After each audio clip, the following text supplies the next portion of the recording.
Assalamualaikum. Waalaikumsalam warahmatullahi wabarakatuh. Mari berkebun. Yuk. Sudahkah Anda menanam hari ini? Sudah. Ingat menanamnya secara organik ya. Yo. Ada pertanyaan dari teman, mohon maaf. Maaf Om, ada tambahan penyiraman nutrisi ke tanamannya pakai apa? Nah, kemudian seminggu berapa kali? Oke. Dalam berkebun organik kita tidak menambahkan nutrisi ya. Yang penting persiapan awal lahan sudah full dengan kompos. Ini lahan ini sudah dipanen habis, paling tinggal 10% lah yang belum dipanen ini. Yang jelek-jelek belum dipanen. Ini. Tapi udah kosong. Lagi kita tanami lagi. Harusnya nanti sore atau tadi pagi. Ini udah panas nggak apa-apa wis kadung. Jadi awalnya coba-coba. Nah ini di awal kita sudah persiapkan media tanamnya dengan kompos yang banyak, sehingga nanti selama tanaman ini tumbuh sudah tercukupi nutrisinya.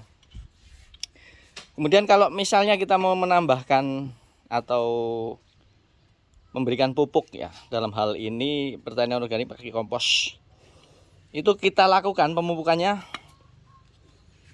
ketika sudah panen, kemudian kita bersihkan gulmanya.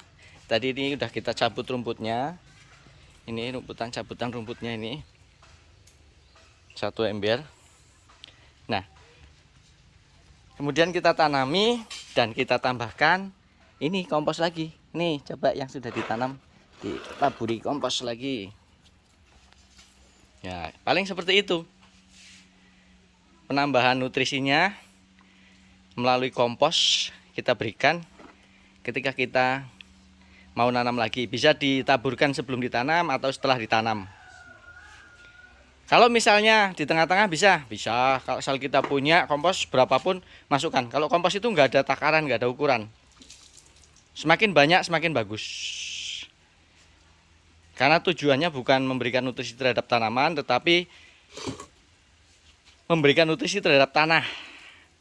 Memberi makan tanahnya. Nanti ketika tanahnya hidup, tanahnya subur, tanaman yang kita tanam insya Allah akan ikut subur, hidup, produksi maksimal. Jadi kompos gitu ya. Aturan pemberian komposnya kapan? Kapan saja ketika kita punya kompos. Atau bisa di awal, diperbanyak di awal. Kemudian setelah panen juga bisa. Tidak ada aturan dalam pemberian kompos. Kapanpun bisa. Oke ya. Ini nanti akan kita teruskan sore lah.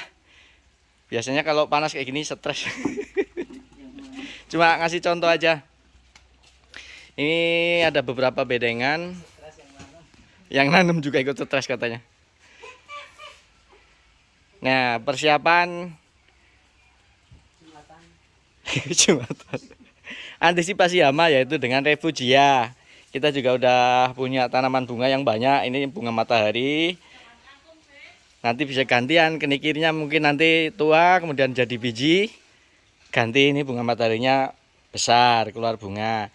Nanti biji kenikirnya biarkan jatuh, nyebar, tumbuh lagi seperti itu. Di sana juga banyak kenikirnya, udah ada buahnya, ada bijinya, tinggal kita perbanyak nanti. Bisa disemai, bisa disebar langsung, bebas. Jadi kalau menanam secara organik itu ya mesti tumpang sari. Harus polikultur, bukan monokultur. Berbagai macam jenis tanaman kita tanam dalam satu lokasi, karena tujuannya untuk mengalihkan perhatian hama sehingga tidak fokus pada satu jenis tanaman saja. Oke, begitu. Penambahan nutrisi terhadap tanaman bisa dilakukan kapan saja, atau bisa kita berikan di awal sebanyak-banyaknya dengan kompos, atau ketika kita habis panen seperti itu. Kompos saja cukup. Nutrisi yang lain misalnya kayak POC. Nah, karena untuk membuat POC itu perlu effort ya. Maka bahan baku yang untuk membuat POC mending dibuat kompos saja. Kita tumpuk, biarkan saja menumpuk, nanti lama-lama akan jadi kompos sendiri. Nah, komposnya kita manfaatkan untuk pemupukan maupun persiapan media tanam. Oke, demikian saja. Semoga ada manfaatnya. Terima kasih sudah nonton. Assalamualaikum warahmatullahi wabarakatuh.